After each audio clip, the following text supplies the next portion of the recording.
All right, of course, back here in Nigeria, we have been talking about the challenge between the Dangote refinery and oil workers. And we were talking earlier with Trade Union Congress General Secretary Nuhu Toro, who rejoins us now to further put the matter into bird's eye view. Mr.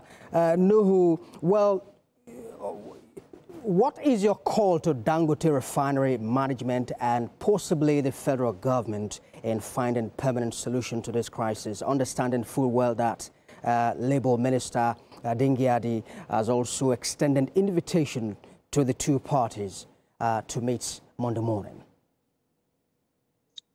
Okay, preceding our call, even more disturbing is the monopoly and double standard of Dangote. I can tell you, Dangote enjoys massive support from the state and protection, while on the other hand, workers' right is being violated. So that, in our opinion, is double standard. However, to our demands, they are very clear. We are demanding for immediate. Mr. No, yes. if you let me come in here, if you accuse Dangote's refinery of double standard, do the workers not have, the workers do have the right to join any union. And the Dangote refinery also has given them the chance to say, okay, if you want to join a union, you now have the chance to do so. So why do you say it's a double standard from him, from the refinery? Okay.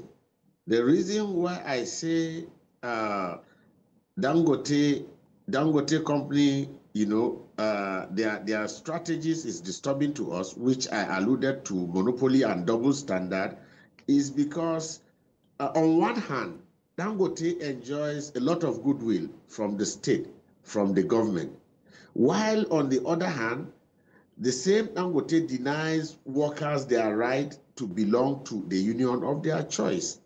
The whole essence why we found ourselves where we are today is simply when those workers in Dangote decided to join the union. That was when it occurred to Dangote that there is sabotage. And don't forget, we had entered into an agreement with Dangote groups insisting that, indicating that, I beg your pardon, within a time frame of 2 months, we will have dispensed with the issue of unionization, with the issue of unfair labor practices, signed by both parties and witnessed by the Honorable Minister of Labor and Employment. So that is what reinforces ours, indicating that it's double standard. On one hand, he enjoys a lot of goodwill. On the other hand, workers' right is being violated by Dangote. Now to our position, our demand. We have 3 demands if you had seen the text of our press release. And number 1 is we stand shoulder by shoulder with these working people, and we are demanding for an immediate and unconditional reinstatement of all the workers who are members of Pengas and our affiliates that were laid off.